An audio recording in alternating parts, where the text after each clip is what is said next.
What the heck is up, kids? Bye, Kat. Bye, Dominic. Have fun. Thanks.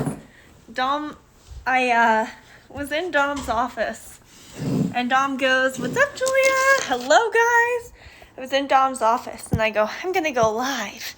And he was like, "You're gonna go live?" And I go, "Yeah." And he goes, "In here?" And I go, "Yeah." He goes, "I'm editing audio." He goes, "Did you just forget what I work on?" And I was like, "Oh yeah, well then I'll guess I'll go live out here." Hello guys, what the heck is up? Happy freaking Saturday. I like to pretend I can sing, but I really can't. Okay, I wanted to hop on here today to just talk to you guys about just life, you know? I figured we would get on here and do a VA open Q&A because you guys seem to love that so much. Say hello below, drop where you're from. I always like hearing that because I feel like the more we connect where we are in the world, dude, you don't even realize how connected the world is, okay? Can I tell you a story? So one of my best friends, Brody, happy Saturday! Oh my gosh, see, Winnipeg, okay, cool. So my husband's Canadian, he's from Calgary, Alberta, and it's funny because I met one of my best friends, Brody, at a event, Nashville, what's up? Dom and I drove through Nashville, moving from North Carolina to Texas. We stayed the night over there. It was a blast over by Vanderbilt. So I met my friend Brody at my boss Angie Lee's conference at the time, Pace to Be Brave, last October. And I walked up to him, and you could just hear it in his voice. And I go, and I know that not all Canadians sound like this, okay? Dom doesn't sound like this anymore. I don't think he ever really had an accent, but I was like, "Are you from Canada?" And he was like, "Yeah, I am." And I go, "Where are you from?" He goes, "Calgary, Alberta." And I was like, "Dude, I lived there for 4 months out of the year last year. Like, this is so crazy. Maddie, what's up?" And I was like, "This is so insane." And literally, like, Brody was like, "Oh, no way, that's so funny." And when I went up to Canada in December, I had Brody there. I had his sister Lorraine there. I have a ton of friends up in Calgary, all just because, and I would have never met him if I didn't go to this event in San Diego, and I wouldn't have gone to this event in San Diego if I didn't work for Angie, and I wouldn't have worked for Angie if I didn't go to this other event where my friend introduced me to her podcast. So it's just so crazy how the world is all connected. OMG, me too. Yes. No, dude, it's literally insane. It's so crazy how small the world is. Canadians are taking over, literally. But yeah, dude, and even thinking about it, at the event that I met a girl that introduced me to Angie's podcast, the Angie Lee Show. It was the Rich Bitch podcast at the time. This was back in 2017. I think it was definitely 2017. But I literally met this girl, Lindsay, who was from Calgary, Alberta. So that's how it all got started, of me knowing a lot of Canadians, is I met Lindsay, who now lives in Canmore, which is by Banff, if you guys are familiar with Alberta. And I met Lindsay, and then I met Dom that fall. And he was like, "Oh, I'm from Calgary, Alberta, Canada. It's above Montana." I was like, "I know exactly where that is." So it's so crazy how small the world is. Guys, drop where you're from below. I always like figuring out where people are from and who knows who and all of this stuff. When it comes to Nashville, Julia, okay, I don't personally know a ton of people from Nashville, but I know a lot of influencers that live in Nashville. So if you're a virtual assistant, or if you're even looking for a more part-time in-person job, dude, there's so many influencers out there. A lot of network marketing teams, a lot of Monet people are out there. Oh my gosh, that's so crazy that you are from Denver and that you grew up in Italy. So my friend, where was she from in Colorado? I forget. I think she was from Boulder originally, but she lives in Denver now for work and everything like that. She works for an interior design firm, and then my other friend works there, and she works for a clothing company. Oh my gosh, isn't that so crazy, you guys? Look at how small the world is. But yeah, where did you grow up in Italy? Let me know. My friend lived over there, and then I actually went there when I was really, really young, like 11 years old, when I was on a people-to-people student ambassadors trip, and I was so awkward in all of these pictures, dude. And we went to Italy and Greece for a month. But my friend Flavia grew up there. She came to High Point for university, and that's how I met her, is actually through Dom, because they were both internationals. Oh my gosh, that's so crazy. Oh yeah, no, literally. Dallas, I live in Dallas. I love Dallas so much. I always knew that I wanted to move to Arizona, Utah, California, or Texas, and it ended up being Texas because Dom ended up getting into grad school here. So yeah, I haven't been to San Antonio yet, but I want to go to San Antonio. But yeah, and then I'm going to Italy next June. We're going. Living in Austin since June. Oh my gosh, that's so crazy. See, guys, isn't this so insane? I know a lot of people, okay, so a lot of people are moving to Texas right now, right? Because 0% state income tax. People freaking love it. But I think that it's just great because you're literally 3 hours max from anywhere that you want to go within the big cities. So if you're in Austin, you're 3 hours from Dallas, you're 3 hours from Houston, you're a few hours from San Antonio, and it's pretty much the same, give or take, all the way around. Liz, what's up? Okay, Liz lives in Colorado, so this is crazy. You guys, drop where you're from below or where you're living below, whichever one. But guys, literally the world is so freaking connected.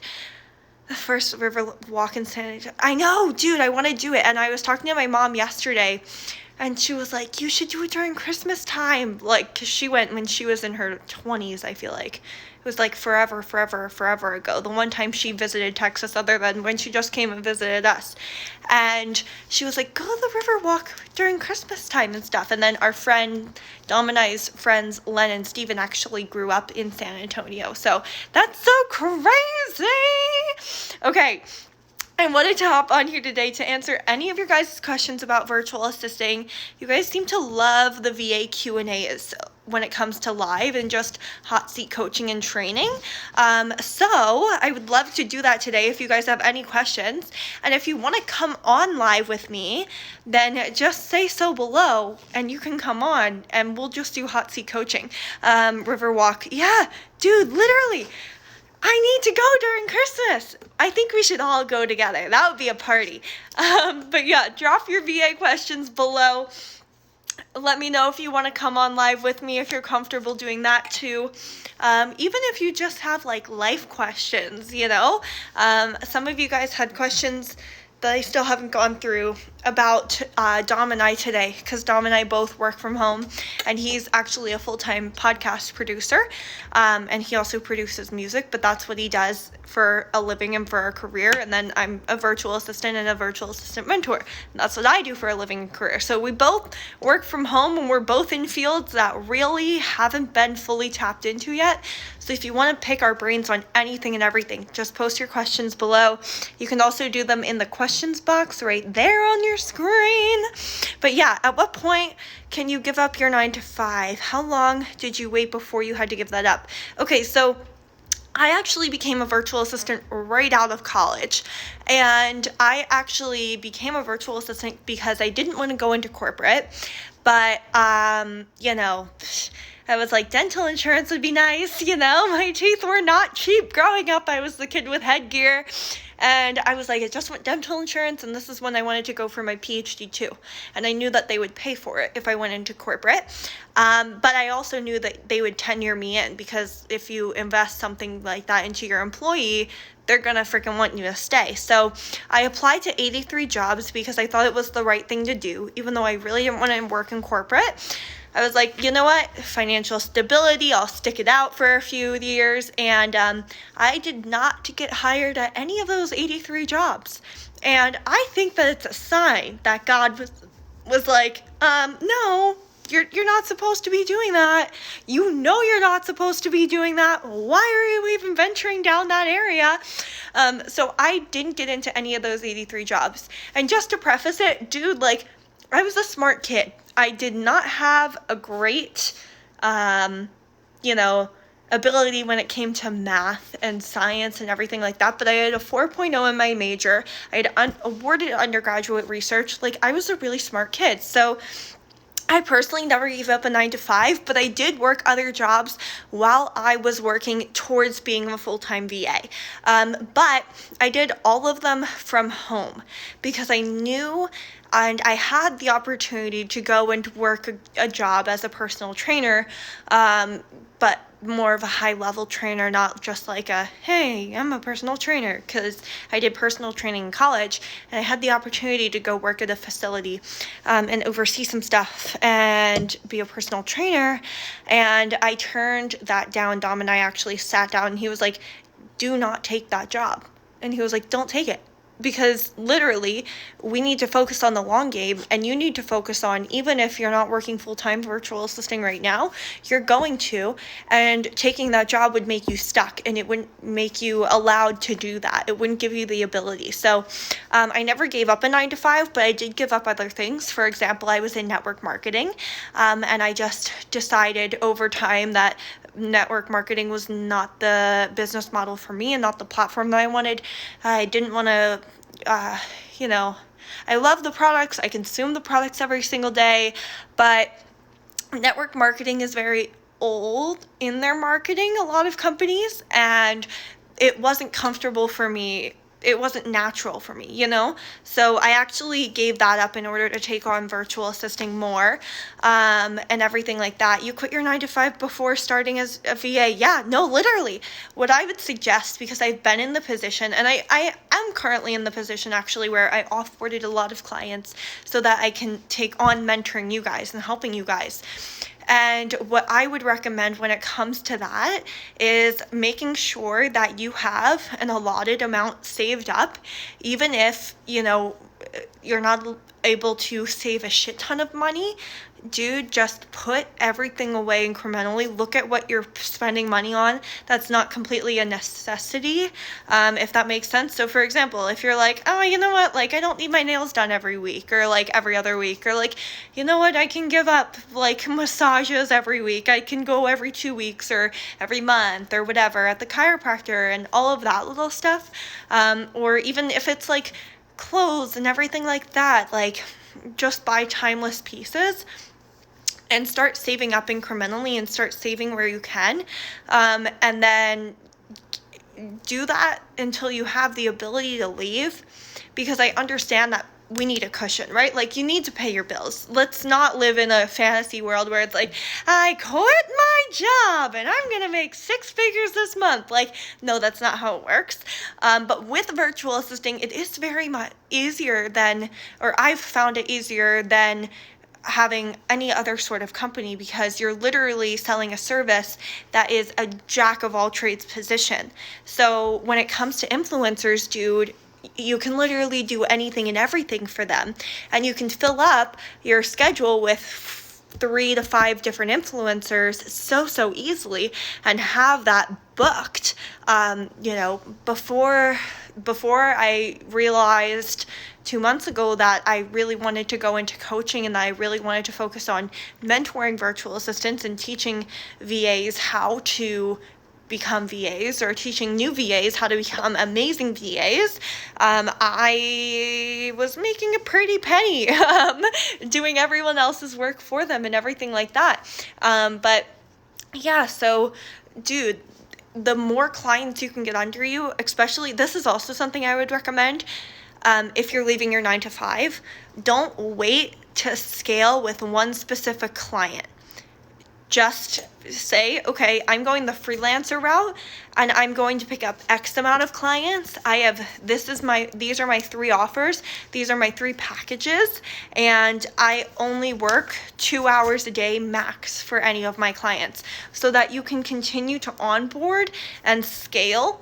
And then if you begin and you're like, okay, I need to take on more clients, or like, I want to take on more clients, then what you can do is dude, literally hire a fucking virtual assistant under you and have both of you guys working under one agency, you know? So I would recommend going that direction because it's easier to scale. It's better to scale. It's much better because you don't have all of your eggs in one basket. And I would recommend doing that if you're leaving your 9 to 5, because then you have the ability to work with multiple people. You have multiple streams of revenue, and it's easier to scale quicker rather than waiting for one person and wanting to scale with that one person, right? Like, I waited 8 months to become full-time with Angie. So I would recommend that. Any other questions below, you guys can go ahead, fire them away, and everything like that. But that's what I would recommend if you're leaving your 9 to 5 and everything. I don't know what it feels like to leave a 9 to 5 because I've never had a real 9 to 5, but I do know what it's like to give up to get more, and to take a lot off my plate in hopes that something will grow. And I feel like that's really what it comes down to is it's taking off that 9 to 5 job off your plate to then allow your business as a virtual assistant to grow and scale.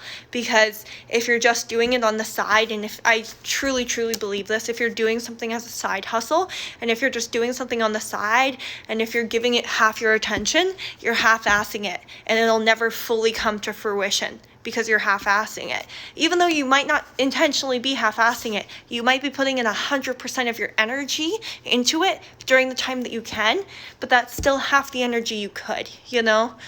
So yeah, how many hours do you normally work a day? So this is actually interesting. So for a while, I was at 8 hours a day every day from the beginning of this year until August, I would say. August, July. I was working 8 hours a day full time every single day, not on the weekends, but every single day. And then I transitioned into more of a freelancer position where I worked 2 hours a day for Ange. Then I worked 2 hours a day for another lady that I had on a short-term contract. Then I had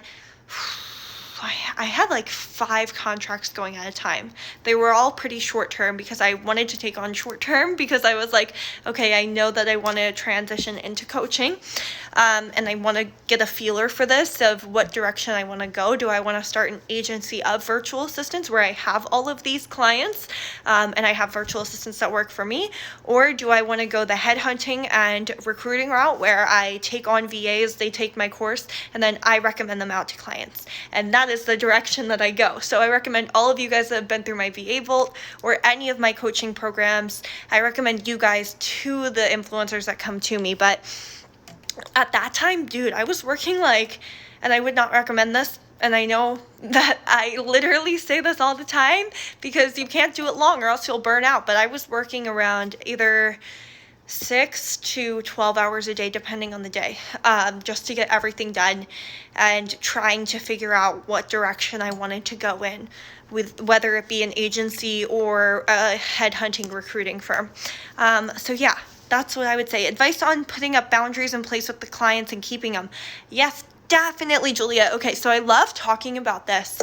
I love coaching on boundaries. I have a whole section in the VA Vault, so you guys can go ahead and dive into that. It's my blueprint to my career. But advice when it comes to putting boundaries in place with clients and keeping them.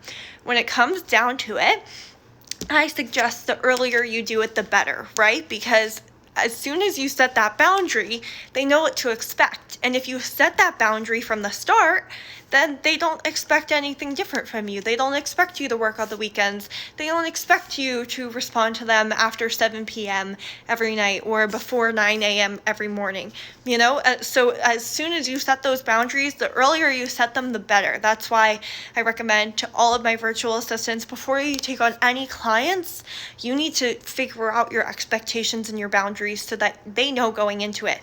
But I have been in the position that you're in where you have current clients that you've moved heaven and hell for, and you've done so much for, and you're like, oh, this really isn't healthy for me. I'm burning out. I need to set some boundaries or else nobody's going to win here because my work is going to go down. They're not going to be as pleased with me because my work is going to go down. But dude, like, I'm burning the fuck out, right? So what I would recommend when it comes to putting up boundaries is do it before.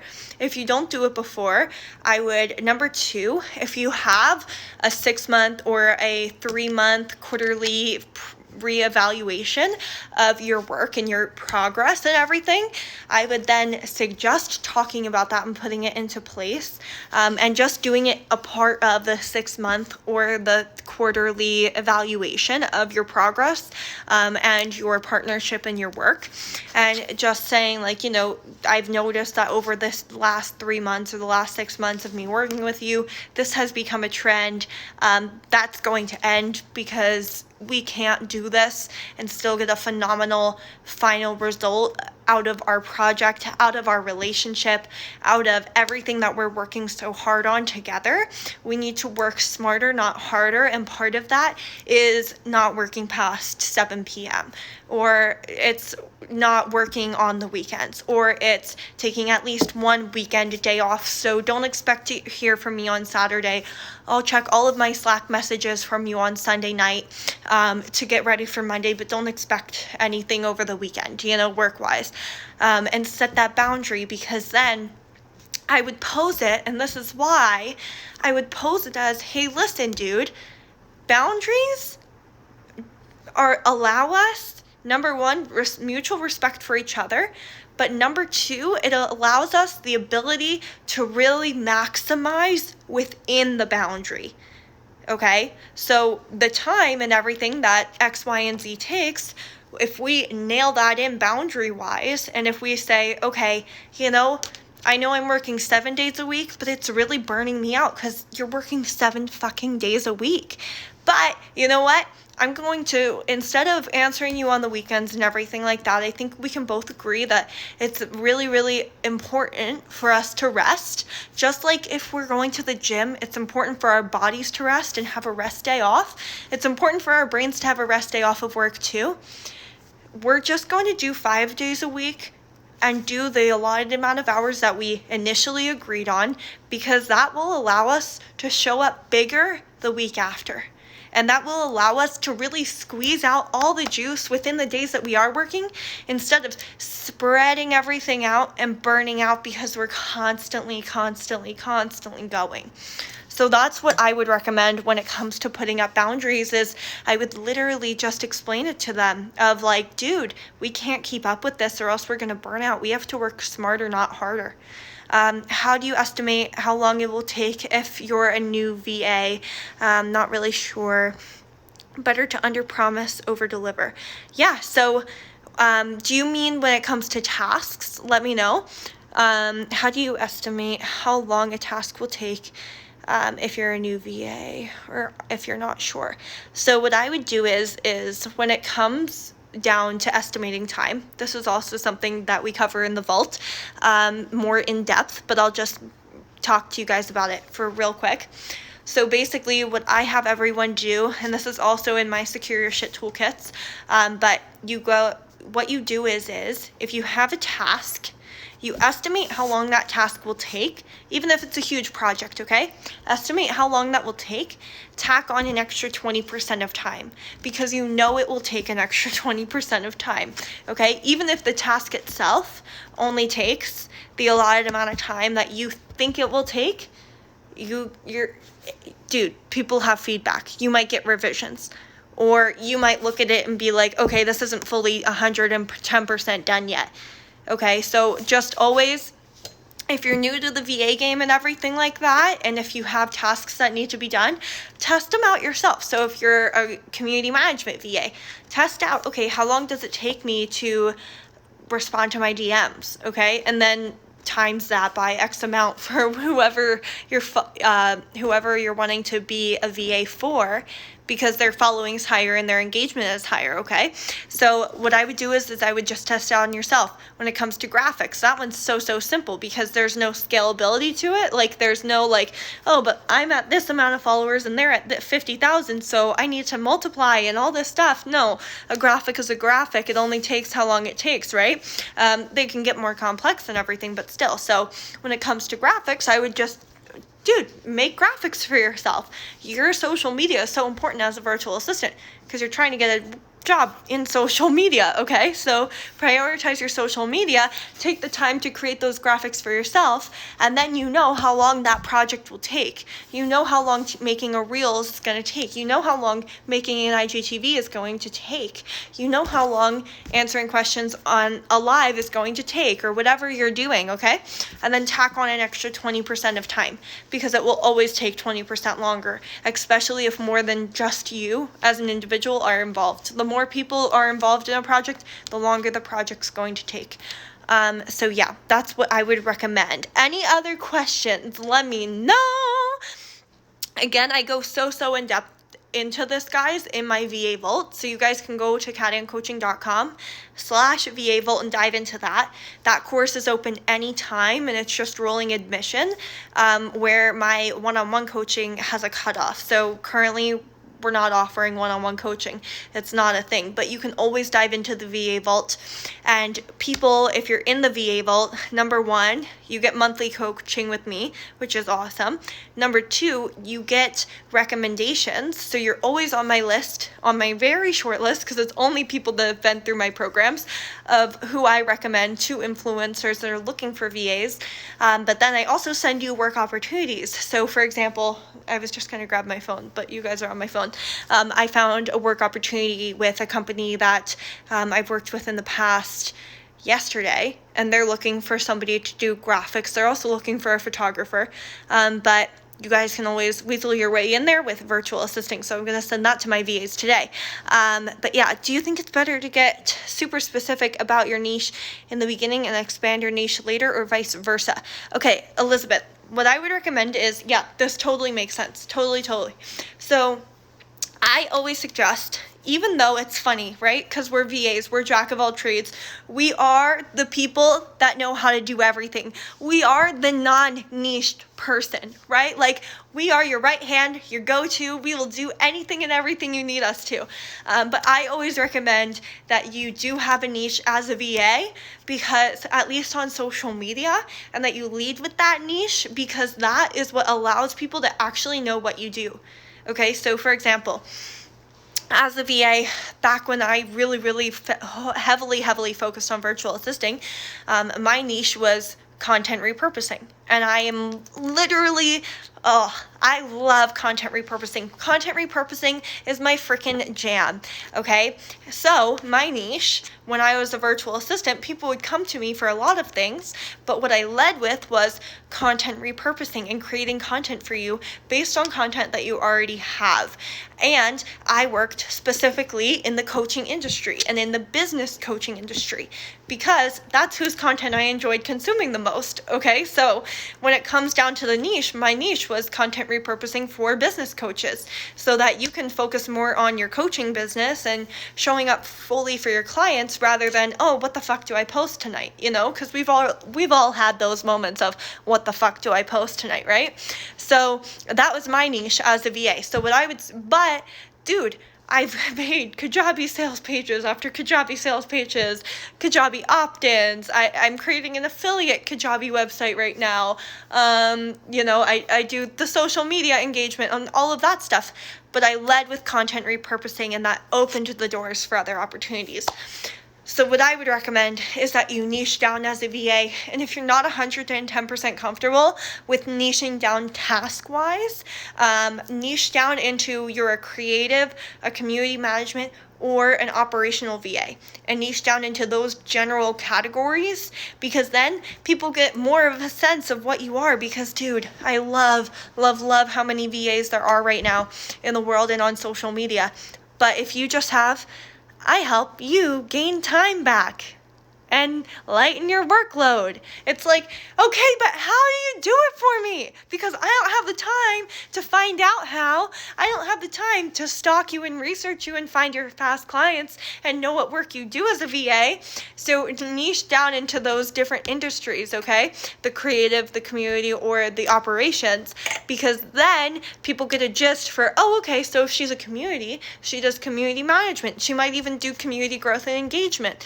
Okay, awesome. Oh, okay, if she's an operational, that's more of the back end of my business. So she probably does stuff with email lists and sales pipelines and maybe even affiliate programs and that kind of stuff, the back end operation of my business. Oh, and then when it comes to creative, she obviously does deliverables. So she might do sales pages and everything like that, make everything look really pretty. She probably does social media graphics and creative assets, okay? So yeah, same goes for the type of clients, like which industry you work within. So when it comes to the industry and everything like that, there are a ton of different industries. So you can go into coaching, you can go into, and then within coaching, there are so many different types of coaches, right? Like there's health coaches, there's wellness coaches, there's weight loss specific coaches, there's business coaches, there's money coaches, there's all of this stuff, okay? So when it comes to industries, look into actual industry specific things. But when it comes to virtual assistant industries, and when it comes to the type of VA, that's where you get the community, the operational, and the creative. But yeah, so there's a shit ton of industries, guys. What I recommend is when it comes to, if you're wanting to look at who you want to work for as a VA, look at who you enjoy consuming content from. Okay, so look what content you enjoy consuming the most, and that's probably going to be the industry that you're wanting to work in the most, because it's the thing that, number one, you want to learn the most about, and you learn the most about it creating it and working in it, you know? So that's what I would recommend when it comes to that. I literally was so business hungry. I still am. Like, it's just natural for me to be entrepreneurial, and I ended up working for somebody in business and marketing. So yeah, and a lot of my clients are in marketing and branding when it comes to that end of business, so the creative end of business, you know? Okay, any other questions? Then I'm gonna hop off here. I'm gonna go to the gym, even though it's 7 p.m, which is kind of late for me, but you know what? We're gonna get it done. We're gonna get it done. What should I lift today? I don't know. I used to be a personal trainer, not so much anymore. I train myself, and that's pretty much it. Okay, if you guys don't have any other questions, I will see you guys on here tomorrow. If you guys are virtual assistants and you guys have loved the content, go ahead, dive into my VA Vault, just pull the trigger and do it. It is literally my heart and soul in a course and my entire career. So if you want to go from 0 to $72,000 virtual assisting within a year, that course will get you there, okay? So have a great night. I will see you guys later. Bye.